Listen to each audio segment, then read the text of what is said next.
Very good morning to you, and thank you so much for watching and having us on. Welcome to the Authentic Resilience Report for 2021. My name is Sia Sangweni, and thank you so much for having me here, let me say. I have the honor and privilege of being your master of ceremonies this morning. Welcome to a Red Zone and Arena events in collaboration with Brand Map and the Resilience Factory event. So this morning on 11:11, and hey, it's actually 11 a.m. right now, we'll be looking at authentic resilience. What is it and why do we need it? I'm sure, just like me, you're gearing up and ready to learn more about this topic. It's a first ever in-depth study. So very, very much looking forward to what we'll be learning and unpacking this morning. Now, for some context, the Authentic Resilience Report is a collaboration between the Resilience Factory and leading research company WhyFive Insights. So we'll be looking at the national survey that is based on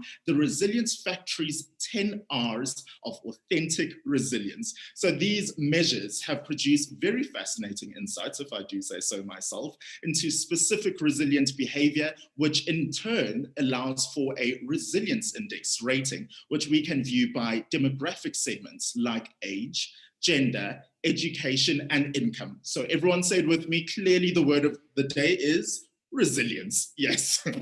So this will all be presented by a very stellar lineup this morning, starting with Dr. John Wenzel, who's the CEO of Adcorp Group in Africa and Australia. We'll also be hearing from Brendan de Kock, who is the Director of Storytelling at Brand Map, and then also Gabby Lowe, who is the Director at the Resilience Factory. And then we'll also be hearing from Pippa Shaper, who's also a Director at the Resilience Factory. So lots to get into this morning. We hope you'll be enjoying the conversation. Please do engage with us. You can send us your questions and comments during the live chat. But without any further ado, let's kick things off with you, Dr. Wenzel. Please shed some light on why everyone is talking about resilience.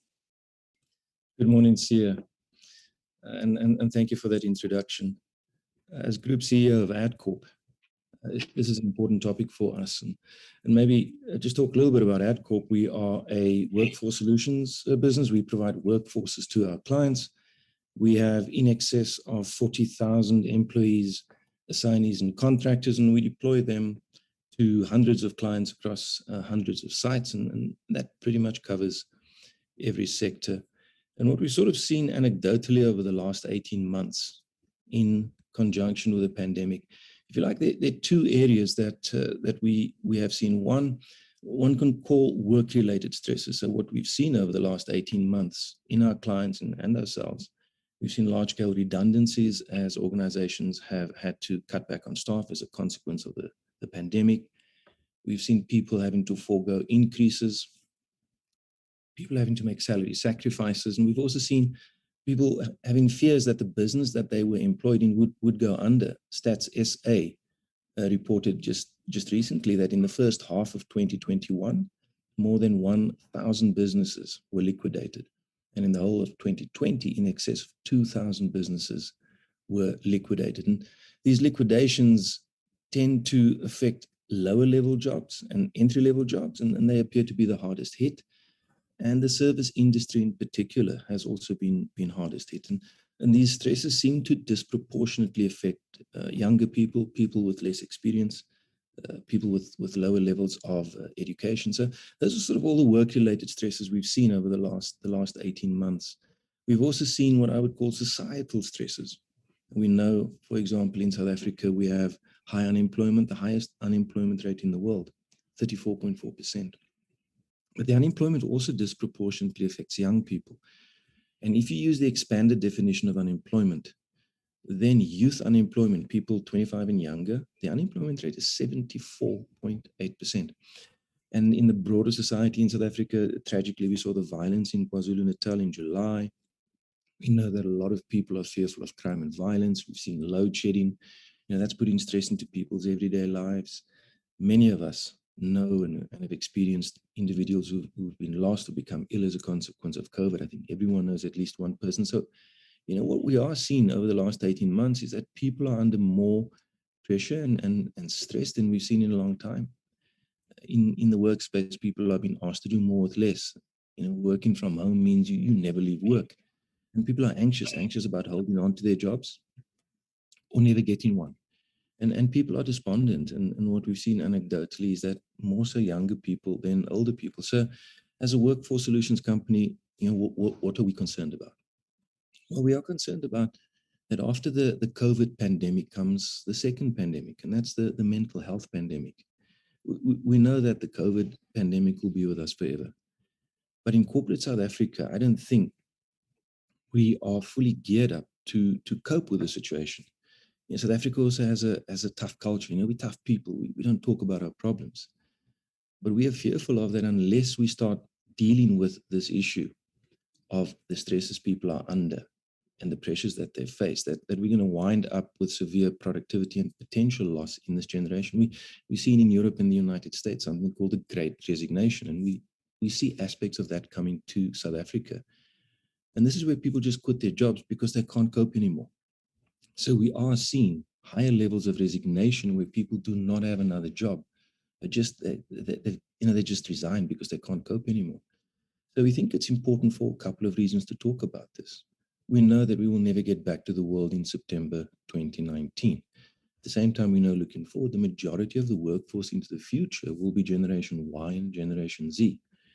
And if we don't start talking about coping mechanisms and enabling resilience and understanding resilience, then our fear and why we think it's important is that this second pandemic, this mental health pandemic, the cost of the second pandemic will be a multiple of the first pandemic. Thanks for that insight, Dr. Wenzel. There's a lot going on here that we need to be looking at and unpacking. So from a authentic resilience perspective, I want to bring in Gabby and Pippa on this one. From what you guys have seen at the Resilience Factory, what can you add to what Dr. Wenzel was saying? Well, absolutely. Thank you for that, Dr. Wenzel. It's very true.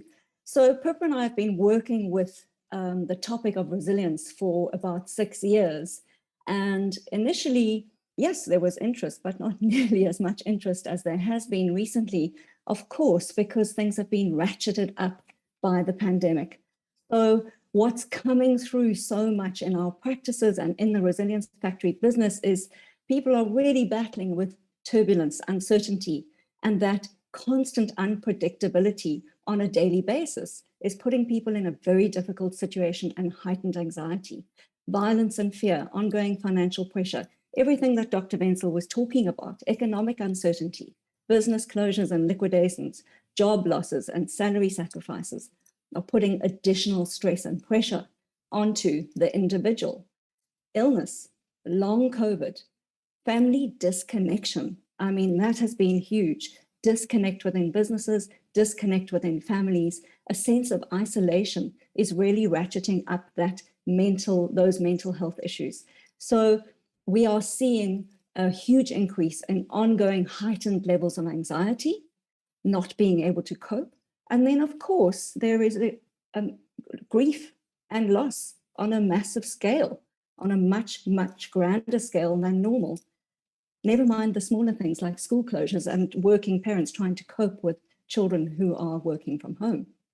And let's not forget, in the midst of all of this chaos that we've been facing, people have still had their normal problems to face, marital issues, dealing with aging parents, teenage crises and more. The normal stuff that used to get our attention kind of barely gets a look in any longer because we're so focused on the pandemic and everything that's brought with it. And as coaches, Gabby and I have been seeing massively increased levels of anxiety and overwhelm in our practices. And really, it's across all age groups and business sectors. And this is precisely why everybody is talking about this real need for resilience even more than ever. So as Gabby said, at the Resilience Factory, we've been looking at studying and really working how we can teach the tools of resilience for the last 6 years or so. And it just feels like in the last 18, 20 months, the whole world has caught up with us. So we just want to say welcome to the world of resilience, our world of resilience. Absolutely. So our world of resilience is not about resilience, it's about authentic resilience, as you will have noticed. And what on earth do we mean by that? And we're going to unpack exactly that in a few minutes. But just to share with you our definition of authentic resilience, where it's very different to what you'll find if you Google resilience. So this is our definition at the Resilience Factory. Authentic resilience is a critical life skill. It is the powerful ability to survive, thrive, and grow in the face of stress, change, adversity, and yes, even trauma. And the good news, everyone has the capacity to develop much greater levels of authentic resilience. So I think what we'll do is we're going to go through a few myths of resilience, which is going to help to unpack for you what resilience is not. Yeah, so that's what resilience is. So here is what it is not, because there is so much which is out there in the world about what resilience is that we think is both potentially misleading and it can actually be damaging as well. We're going to unpack those myths for you right now. They're going to give you just the 5 most common myths that we have found. Absolutely. So we have, when we do our course, we have 10 myths that we unpack, but we'll just do 5 with you this morning. Right. So if you went right now and you Googled resilience, what you would find everywhere is bouncing back. This is a myth. So what we know is that anybody who has experienced real trauma, severe loss, or adversity will tell you that there's simply no bouncing. You don't bounce from severe calamity, and nor would you want to, because we know that working through trauma, real trauma, takes intentional time, it takes effort, and it takes real attention and work and processing. So if you were to bounce from that kind of trauma and loss, we know that you've done none of the processing that you really need to do in order to heal and to grow and to really become a lot more robust. So there really is no bouncing. Also, the back part. You don't go back. When you've experienced difficulty, you don't go back. And maybe that feels like an additional loss, but it's not really, because everything goes into the pot of making up who we are, right? But what we know is you can't unsee what you've seen. You can't unexperience what you've experienced as much as you might want to. And you certainly can't go back to who you were before you went through this experience. So the work of authentic resilience is about integrating. That's what you can do. You can integrate all of your experiences into who you are, assimilate it, work it through, and make sense of the pain, the suffering, and the loss, so that you can find a way to give it meaning and to grow forward. The second myth about resilience is it's all about being tough and strong. And words like hardy and forceful and robust and being persistent to the extreme, a bit like going out into battle with an impenetrable suit of armor on to protect you from the world. Now, this might work for a while, this idea of putting on a suit of armor, but it doesn't work for long, because authentic resilience, the kind that lasts a lifetime, comes as a core capacity from deep within us. And it's a capacity that you develop and you nurture and you build during those challenging times deep inside of you. And paradoxically, the most authentically resilient people are in fact the ones who've got the courage to be vulnerable, to fail, to forgive, all characteristics that are often thought of as being weaknesses. So when we resist rigidity, which is the more defensive, tough and strong position, and we learn to embrace flexibility and uncertainty and embrace our vulnerability, that is when we really learn to develop long-term, sustained, authentic resilience that will get us through even the toughest of life circumstances. So whilst resilient people might not appear to dwell on their emotions, authentically resilient people are able to fully engage with a wide range of emotions, both their own and those of other people as well, even the tougher and more challenging emotions. And we never talk about positive or negative emotions, because emotions are simply that. They are just emotions. We give the value to them. But if we allow ourselves and have the courage to face all of our emotions, to sit with them, to talk about them, to process them, we learn that they do not have the power to destroy us. Running from them, however, might just do that. Exactly. And It's such an interesting thing because it's something that people really resist. And we understand that the psyche likes to avoid pain. But you'll see in the research that this has been proven to be a really important part of authentic resilience. So myth number three talks about the fact that resilience is just about putting your head down and getting on with it. And I mean, how many times have you heard someone say that? I've heard people say that to a depressed person. Oh, just get on with it. Depression doesn't equal just get on with it. It doesn't work like that. So yes, we know and understand there are undoubtedly moments when there's no choice but to just keep going, even when you really don't feel like it. But to rely on that kind of grit and willpower alone for an extended ongoing period of time is not an authentically resilient solution. So we can't run marathon after marathon after marathon after marathon without stopping at the watering hole. You have to stop at the watering hole.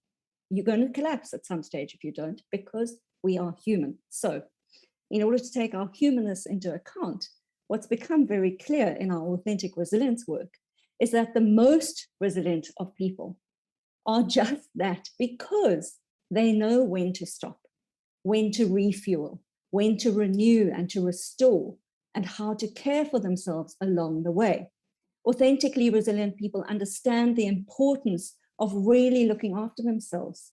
And they don't think it should be, even when they don't think it should be a priority. And that's the problem, is very often when we're in a crisis, what we need falls off the table.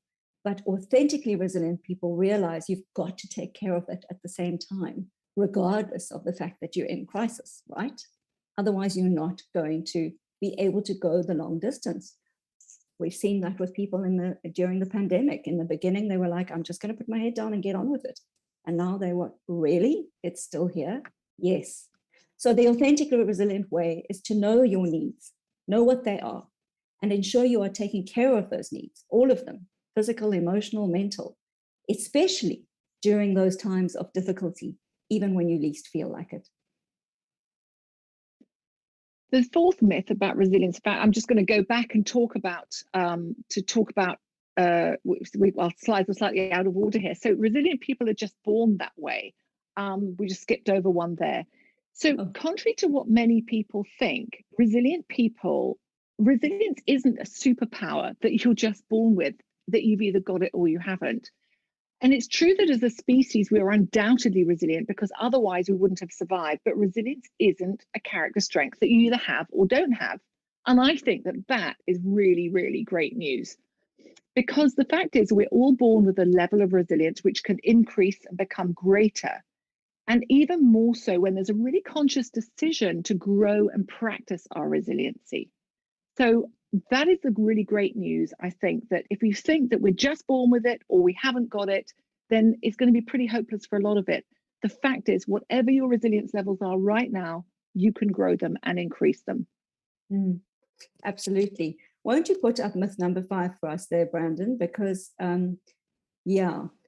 that we only need resilience during times of trauma. We've spoken about that. The other, which one did I skip over? Going it alone. Going it alone. Okay, so this is another myth, that resilient people can go it alone. And it's very tempting to think, oh, well, I know someone who's really resilient. They don't appear to need anybody else. Maybe they don't appear to need anyone else, but the truth is, we are social beings. We are wired for connection, and we're not actually intended to go and do it alone. And to try and do this journey of life, especially when things get tough and difficult, alone is going to make it that much harder for you. So it simply means that you are disconnected, isolated, and not actually plugged into what you need. It's not healthy, and it's not sustainable in the long term. So authentically resilient people understand and know that we are stronger together. Yes, it's a cliche for a reason. We need to aim for interdependence within our society, within our communities, within our families, within our teams at work. Interdependence is exactly what we need, especially during the toughest of times. That's when we need it the most. So, now that we know some of the things that resilience is not. And we also know that when we go out there and we look for resilience, we find the opposite to what we've described. This was a bit alarming. So what did we do with that, Pippa? Yeah.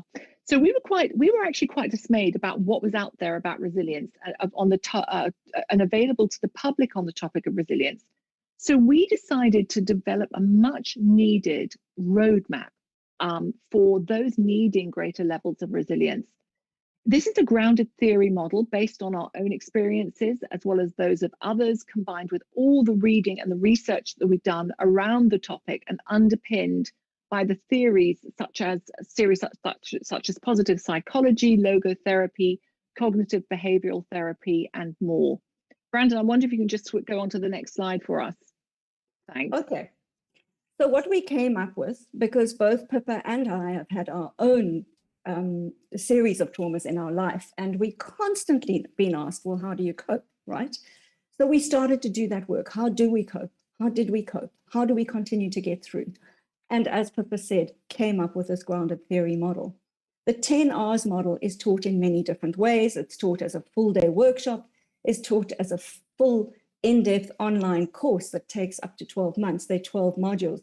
So it is quite in-depth, but for today's purpose, we're literally going to give you a top-level look at the subject matter of each of the 10 R's. So we'll go into the 10 R's. It is a roadmap. It goes in order. The first 5 R's, 1 to 5, are your crisis kit. And the second 5 R's are the bedrock, the undersling that keep giving you this intentional, authentic resilience that you can build sort of a bank account so that when you need it, it is there for you. So we'll go through them one at a time and literally just giving you the names of the modules. So the very first R is reality. You can't get out of the starting blocks if you're not staring down the brutal truth, the facts, the real facts. So this is about facing the facts of your current reality, no matter what that is, no matter how tough that is, head on. And this is about finding a place in the middle called realistic optimism. So it's not about drama. It's not about going into story and catastrophizing and making it more dramatic than it is. But it's also not about denial and making assumptions. It's about staying in the place of realistic optimism. That's the first R. The second R is what we call reach in, and this is about facing and embracing your fears, your feelings, and your vulnerabilities. And this can seem quite strange because very often once we face reality, the very next thing we want to do is to skip straight over this and go straight into action. But the fact is, and this is what the research has borne out, which is fantastic news, is that the most authentically resilient people have got the courage to stop and to actually embrace all their fears and their feelings and actually really become emotionally mature and integrated. So it's not about denying the emotions. It's not about trying to sweep them away and push them out. It's not about becoming overwhelmed by the emotions, but it's about having the courage to really go through those emotions and really deal with that capacity and develop our emotional intelligence. Moving from bracing against to embracing. The third R is about responsibility. And this is all about emotional intelligence and our ability to respond. No, we don't get to choose the events that happen. Things happen that we have no control over. But what we do have is we always have the power to have choice as to how we respond. So instead of just knee-jerk reacting, responding and understanding that responsibility for our own emotional well-being lies with us. Our number 4 is what we call reach out, and it's about the ability to effectively give and receive and ask for and seek support. So this is all about the power of communication. It's about building a network of support for yourself. And again, borne out by the data, how important it is that support is two-way, that both you are able to ask for support from other people and you're able to receive support from other people as well, that you're not afraid to do that. And the first one, our number 2 and our number 4 are very often the ones that make people feel vulnerable, but they are the ones that make the biggest difference. And we will see that in the research. Our number 5 is about robust revolutionary thinking. Well, clearly, when we're in crisis, we need some different thinking. We know that. But when we are in crisis, the interesting thing is that very often that ability shuts down. So authentically resilient people know how to access their creative thinking skills, even during times of stress. And we teach all sorts of tools of how to do this. How can you access this when in fact you're feeling like shutting down?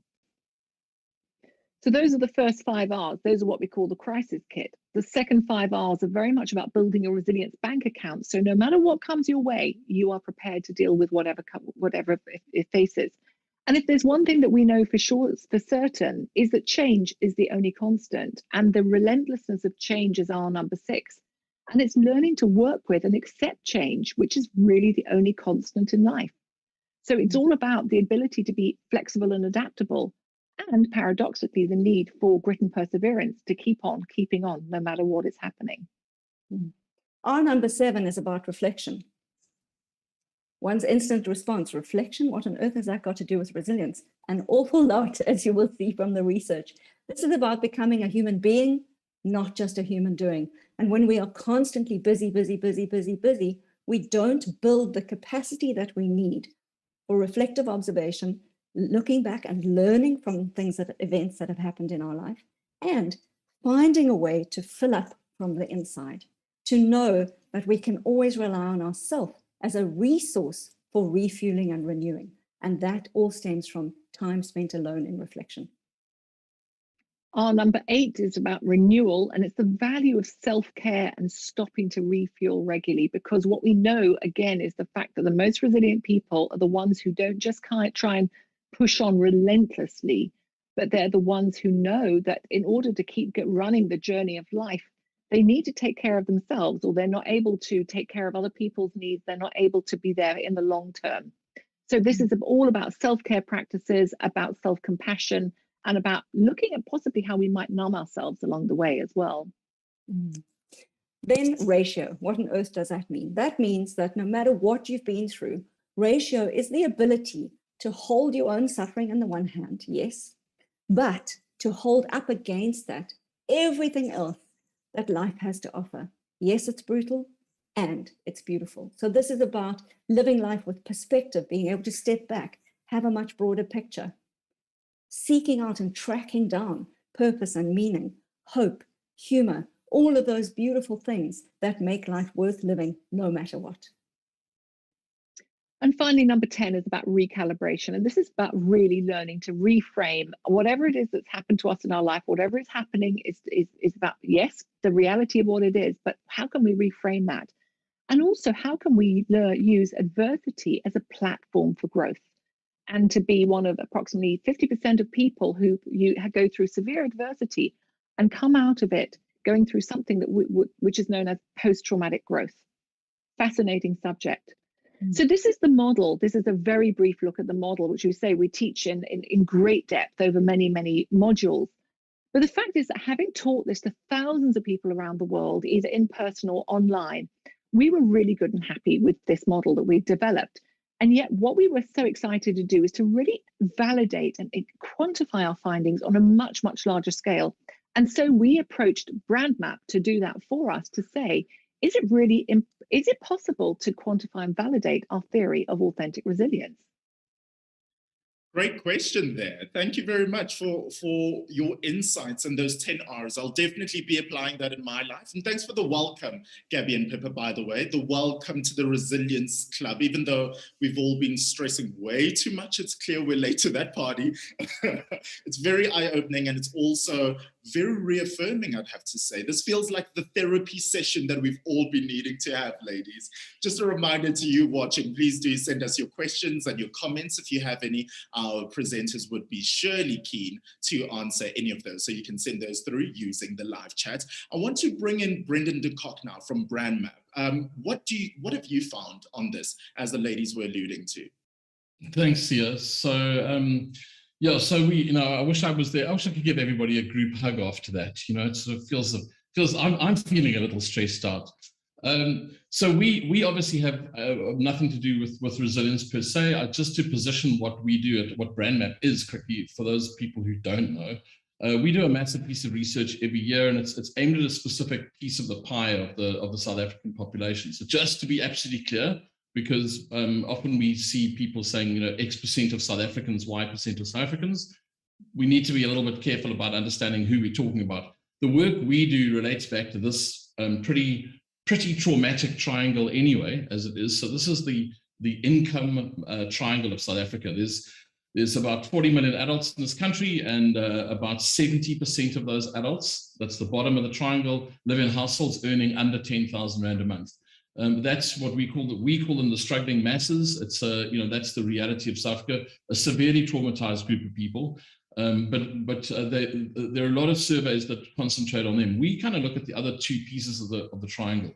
So if you take that 2.7 trillion Rand and you divide it up, about 25%, we call it the middle class, sit in those households earning between 10 and 40. And then at the top, you've got this tiny little group of 5% of all adults who live in top-end households.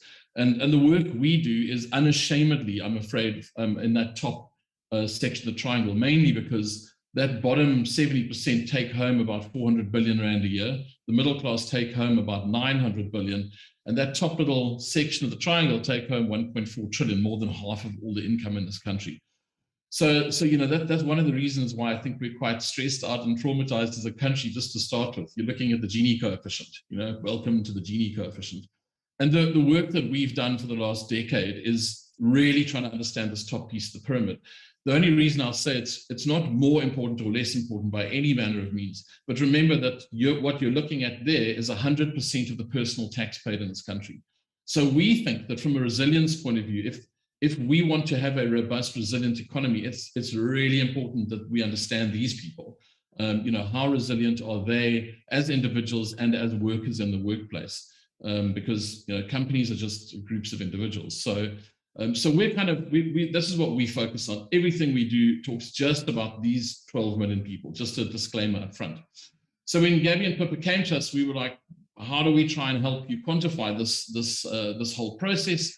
What we did was we took their 10 R's of resilience and we worked with them, and we spent a really lot of time. I sort of back myself as a little bit of a wordsmith. As a director of storytelling, I have made a living with my pen and paper and now a keyboard for quite a long time. So we spent a lot of time, Stuart and I and Gabs and Pippa, trying to work out how do we reduce these to statements that people can agree with or not agree with in a research format. And this is what we came up with. We came up with these 10 statements. What effectively they are 10 positives and negatives. We want to take out any positivity bias from the questionnaire. And the idea was, if we can just say to people, here are 10 statements, which ones do you agree with? Okay, and we can then get people to tick these statements, and we can try and turn that into some kind of a resilience measure.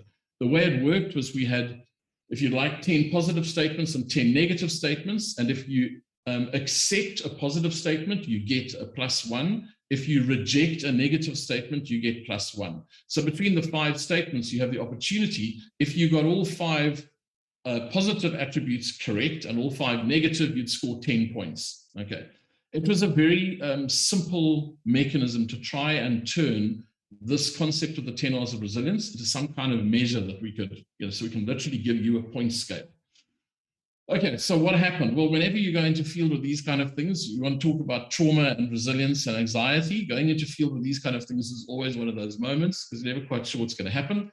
What you hope for as an analyst is that you don't just land up with 10 equal buckets. What you ideally are always looking for, that it's something that is statistically interesting, is the famous bell curve. So this would be something where when you're looking at human beings, you'd expect there to be a lot of people in the middle who are the average, and then fewer people on the edges, right? So your extremes you'd expect to be fewer. And we were just hoping that that would work. So fortunately, straight out of the research, this is what that resilience rating lands up looking like. So you can imagine we were pretty excited, didn't really know exactly what we had when it happened, but it was like, boom. When you see a shape like that, where you've got just exactly what you'd expect on a bell curve in the middle, you've got something that is statistically interesting. You've got this is a normal distribution of data. So it means that there's a group of people in the middle who are more average, and you've got these people on the extremes. What it allowed us to do was create sort of super groups, right?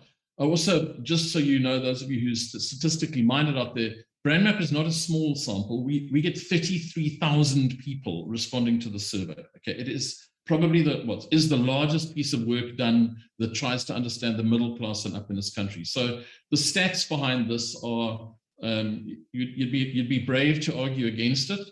Let's just put it that way. So when we create these super groups, we find this really cool kind of distribution, and we went, this is where it gets a bit normative. I looked at that and I was like, it looks to me like a 30, 40, 30 kind of breakup would give us 3 reasonable supergroups, so that we can, the simple thing is we would say the majority of people in South Africa majority of middle class and South Africans are average, about 30% would be slightly lower, and 8 to 10, 30% would be slightly higher. And that's kind of the model that we superimposed in order to tell some stories quite quickly. So the very first thing we did was we took those supergroups and overlaid them onto the measures that we already had. In other words, if we look at those 10 statements we come up with, what is it that's sitting behind different people scoring, sitting in these 3 different supergroups? So it's a bit of a blueprint for resilience. It looks kind of complicated, but at the same time, it doesn't look complicated at all. So effectively, the gray bars are the scores of people who end up being 8 to 10 in this 30% of higher resilience people. The red bars are people who are lower resilience. And what we can immediately start working out is what are the factors, what are the driving factors behind higher levels of resilience and lower levels? Okay, so what's creating this bell curve effectively? I'm not a life coach. I simply look at the data and I go, well, that's pretty obvious, right? The thing that will define you being a more highly resilient person is that people will come to you for support and advice. I suggest the opposite, hopefully, is not true, that if you're sitting there going, geez, resilient human being.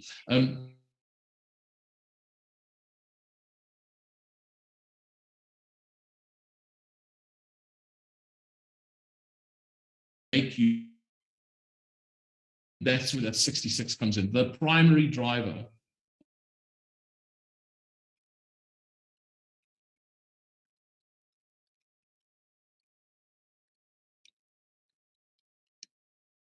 It seems like we're losing Brendan there. So just as he was getting into the meat of it, look, 33,000 people surveyed is no joke at all. But while we're trying to get him back into the conversation, I want to go back to Pippa and Gabby. From your perspective, just tying you back in as a partner from the Resilience Factory, do you want to jump in here on the blueprint of resilience? Absolutely. So what was absolutely astounding, and Brandon's back, I see, so he can take over and share screen again, but what was incredible was to see exactly this. So Pippa and I have always known that the big differentiator, and Dr. Wenzel alluded to it, in South Africa, we're a tough culture, right? And part of that tough culture thing is we don't like to talk about our feelings and our emotions, but look at that. 66% of the low resilience people say, I don't like talking about my feelings and emotions. Oh my goodness, does that not underpin our model? Unless you can learn to process difficult emotion, you don't build resilience. It's vital capacity. And it's one of the things that popped up. Brandon, you're back. No, I'm sorry, I think I just got rudely kicked out. That's like when a digital MC just kicked me out of my own conference. Weird. But you're back. Yes, cool. Over to you, Brandon. Yeah, so I mean, I thought, when we look at data and when we see these kind of, that they seem to be incredibly simple stories, but man, I think those are powerful messages, So it feels like my instinct as an analyst when I look at this kind of thing is it worked, A, the model works, B, we've uncovered some really interesting things immediately, and then C, the obvious thing is like quite exciting for us, or as researchers and as people trying to understand society. It feels to me like we could lend, borrow, or allow this model to be played out in the bottom of that triangle as well. Wouldn't it be fascinating to see how this model plays out in the people in this country who really are struggling, So it feels like we've established something first time out the gates. We've got something and it makes quite a lot of sense. So the next level that we obviously go to is we can now take this data and we can run it. We can take the model and go like, what else do we know?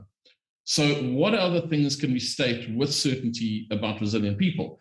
Well, BrandMap is a pretty large piece of work. It starts getting into headspace and how you feel about life and your feeling, are you happy, sad, whatever, and all the way down to what shoes do you wear. So there's quite a lot of strange things that we can uncover. The starting point was simply, let's look at demographics and let's see if basic demographics tell us any stories. First thing was really interesting. So here's just males and females run against their resilience scores. Not much to speak of there. 1% shift here and there. It really doesn't tell much of a story. So gender, not really a significant factor at all.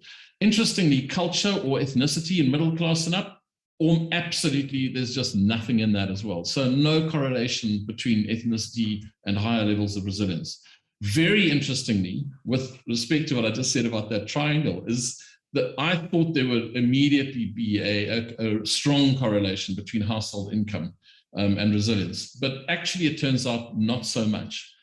So this very much is a personal measure. This is a more psychographic measure, obviously, than anything else. So household income, no, not so much. But we did find one place where there is an unequivocal correlation. So, and when I say correlation, the only reason I'm using it is because using that term specifically, we're still not sure a lot of the time about the cause and effect behind a lot of this work. It's a brand new piece of work. So it's hard to say whether the higher level of resilience is causing the behavior or whether the behavior is causing the higher level of resilience, if you know what I mean. We've got to be sure because causality does not always equal correlation. But when we see correlations, it almost doesn't matter. Identify the correlation, and then you can say that the one leads to the other for whatever reason. As time goes on, we'll unpack that. What is the correlation we found? Well, quite simply, the older you are, the higher your level of resilience is likely to be.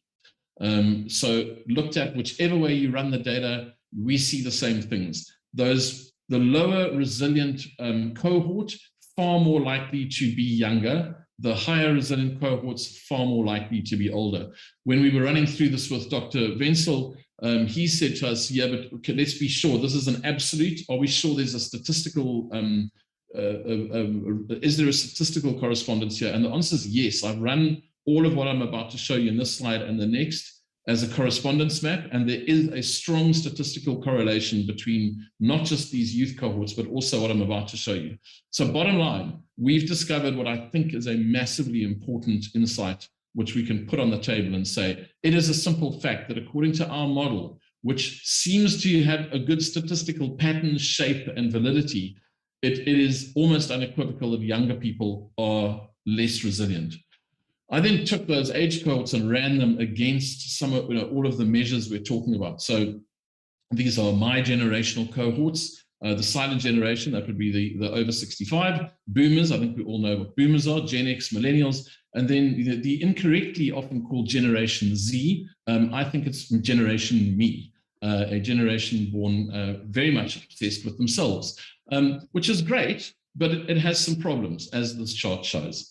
So running those generations against just these four metrics, again, I am not a life coach and a specialist, but the story is pretty clear to me. When I see ski slopes like this, ski slopes being very strong charting that goes from low to high, this simply says that the younger you are, the less likely you are to enjoy talking about your feelings and emotions, the less likely you are to find it easy to recover when bad things happen, the more likely you are to feel a bit hopeless that life isn't worth living, and the more likely you are to not like being questioned about your beliefs. And the net result of all of that is that you're far less likely to be calm in a crisis. And these are self-aware people. They're actually ticking that box saying, I'm pretty, it's not, we didn't make them tick the box, they did. So my sort of final analysis of this would be, think of the implications of this for the workplace. If we need people to be calm in crises, we've just established that this turbulent world we live in is basically like a permanent crisis, and we need people to feel calm in that crisis. Younger people are going to find it increasingly difficult to do that without being given the tools. That's my amateur psychology statement. Sorry, just a moment there. Stop that, Sia. Let me just talk about what I'm going through, because I don't know what you're talking about there, Brandon, about Generation Z. I have no idea. I thought relate at all. I thought you were going to say, I'm terribly sorry, we have to stop because I've got a yoga session to go to. Excuse me, did you see my calendar for later this afternoon? Anyway, just as a parting shot, before we start wrapping things up, we do have about 10-15 minutes left of today's presentation. I want to throw it back to the ladies at the Resilience Factory. Do you guys echo the sentiment as well? And let's get into some of the nuts and bolts of the actual report as well. Over to you, Gabby and Pippa. Absolutely. So this is just so fascinating. It's absolutely fascinating. Yeah, Pips.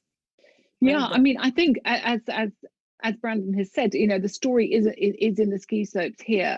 The most interesting piece I find of these questions is in the I don't like to talk about my feelings and emotions, because so often we think that the younger generation are talking as I am a Gen Xer just, but we talk about the younger generations who are very wrapped up in their feelings and their emotions. They may be wrapped up in them, but the really interesting thing is that the older you are, the more likely you feel more comfortable talking about it. And that was really surprising, actually. So yes, the younger people may be having far more complex feelings, emotions being caught in them, but they are struggling to talk. They're struggling to actually talk about them.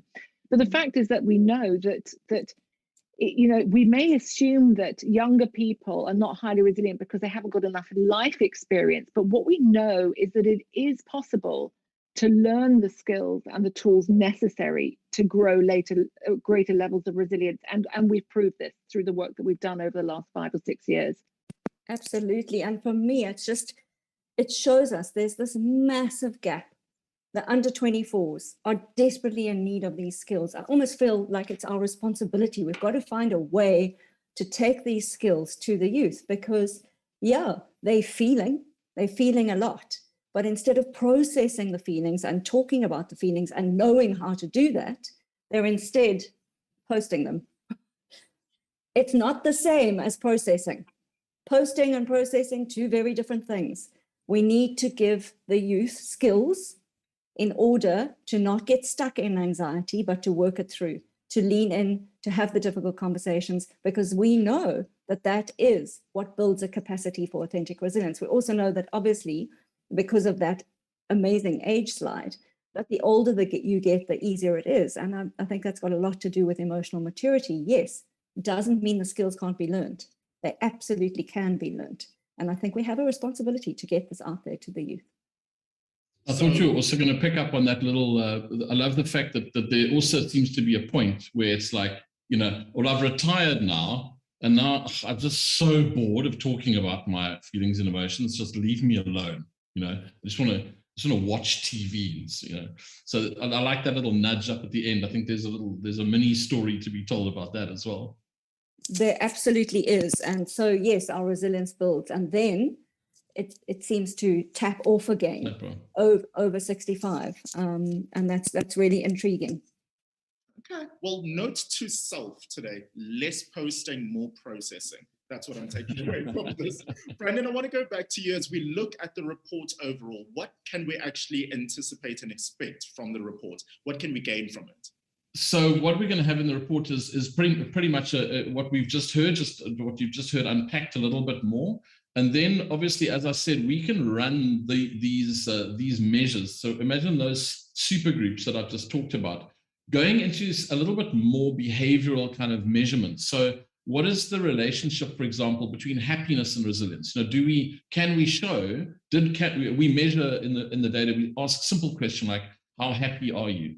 And we can take that measurement, correlate it with resilience, and go, is there a correlation, right? So it's a whole bunch of what I call correlation slides, which show you that resilient people tend to be certain things, or at least that there's a correlation between resilience and these factors. So education, relationships, successful relationships, longevity of marriages, their success in business, their place in businesses, how big their social groups are, what they're interested in, how active they are, how physically active they are, and then how will all of those things play out almost as consumers. So once we know these things about them, active people who are engaged, who, as in resilient people who are more active and more engaged, are almost more valuable consumers because they're doing more.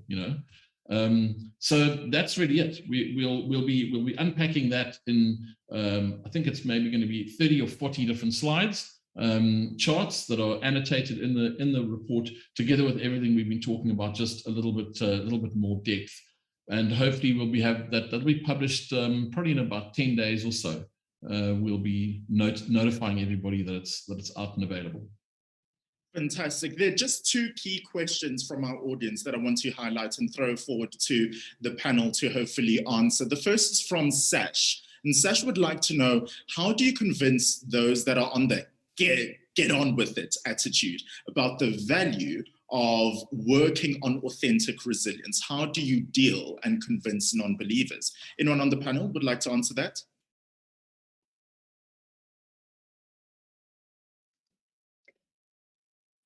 Yeah, I'll just jump in there. Yeah, I mean, there are times, there's absolutely no doubt, there are times when we do just have to put our head down and get on with it. We all know we've been through those times. And I think the interesting thing is what we've seen over the last 20 months or so is the individuals, the companies who we've been working with, who at the beginning of the pandemic thought, that's cool, we're going to go into lockdown for 3 weeks, we're going to be able to get through this, we're going to do it. And they kind of lock themselves in with a suit of armor on and go into battle, and just put the head down. Yes, it's sustainable over the short term, but that is where increasingly over the months the burnout just happens, and you can see that happens. How do you convince people to do it? Sometimes, sadly, the only way is when in the hard evidence of where it doesn't work, where people hit the wall, and then they have to actually step back and do it.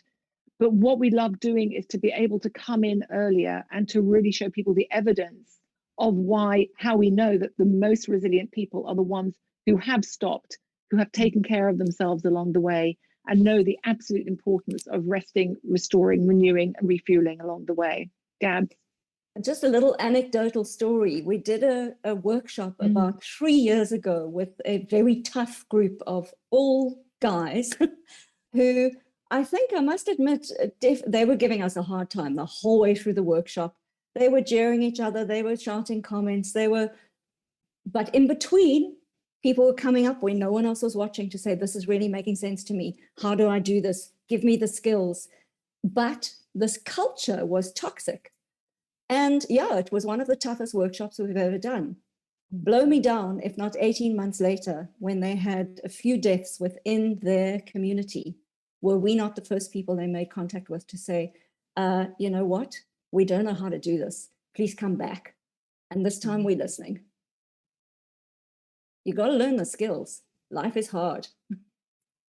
Well, goodness, talk about equipping and empowering yourself. Now I just want the resilience factor on speed dial at this point. We have another question that I want to throw forward to. Someone would like to know, is where you live a factor when it comes to resilience? Absolutely not. Sure. So yeah, I'll tell you, just from a data point of view, we didn't. It wasn't something we measured. In fact, well, if we measured it in the sense that we know where people live provincially, and we can dive down into like really sort of geo-specific. But it wasn't part of what we measured. I can only believe, though, I mean, Gabs, I'm sure will fill the gaps in that. Where you live we're all part of communities, and communities all live under different stresses. So as individuals living in different places, I'm sure, Gabs, you must have seen location or geolocation have a huge effect. Well, it doesn't impact your authentic resilience levels. It might impact your experience of life, and it will definitely impact the challenges that you are facing. Does it impact your ability to be authentically resilient? No. Yeah, great saying, which is wherever you go, there you are. So you take those resilience levels with you. We had a great piece of feedback recently, just this week.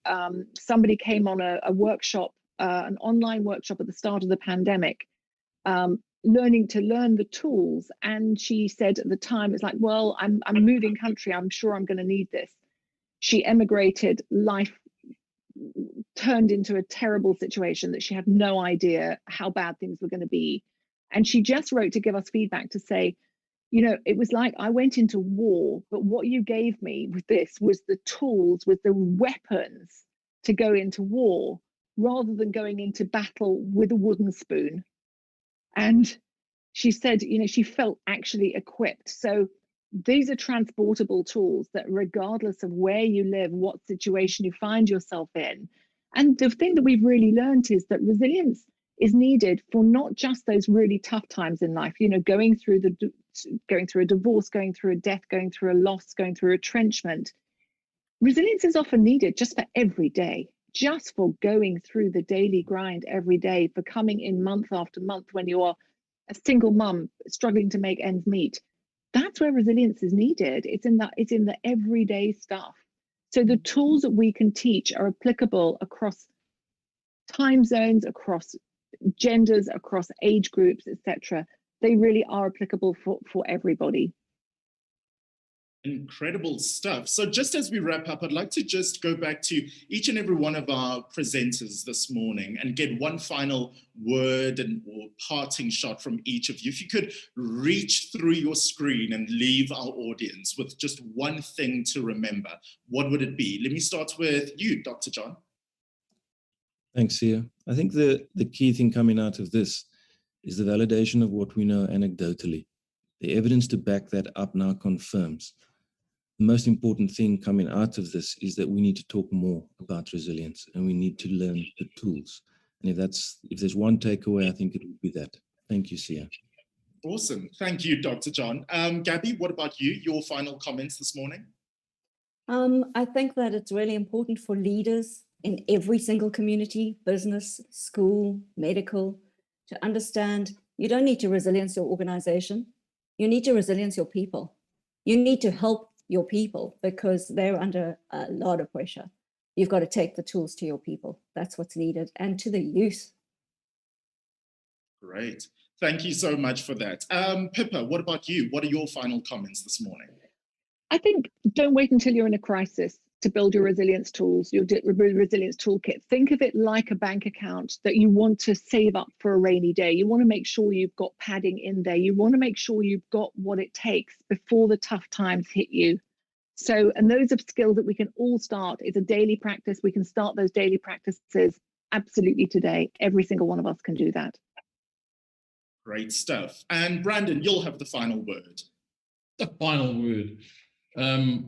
Yeah, I think for me, I'm quite excited as an analyst. I'm excited actually to have started with something that is super theoretical and have this model that Pippa and Gabby have developed of the 10 R's and land up in a very, very data specific kind of cold hard world of data that validates it completely. And it starts, for me, it's a first step. It's like, I love the idea that we have started a journey where we've almost got a way of testing people. I don't think it's finished yet. You know, it's just the first stab. But it would be quite exciting to know that it's a little bit like a testing you for immunity. You know, for whether you've got antivirals in your blood system for COVID. You know, wouldn't it be cool to just hand somebody an app and go like, test your resilience? And we are starting on that journey of actually putting a model together to measure levels of resilience that would be of use to corporates and individuals and everybody. I think that's quite exciting as an analyst. It's a game changer, that's definitely for sure. Thank you guys so much for being part of this conversation. I've been learning so much and really, really awesome to pick your brains this morning. Thank you so much for just being here as well.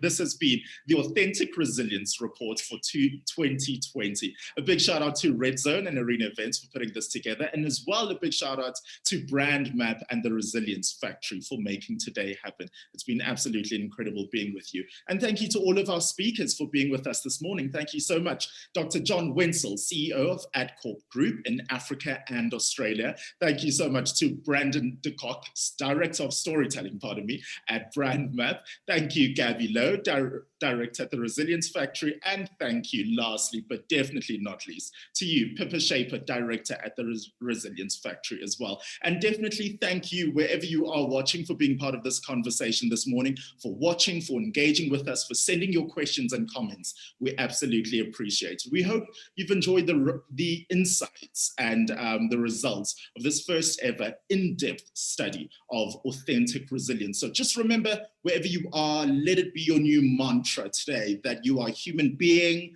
not human doing. And also, to all of my fellow Gen Zers, less posting, more processing. My name is Sia Sangweni. A pleasure to have been your MC today. Enjoy the rest of your day.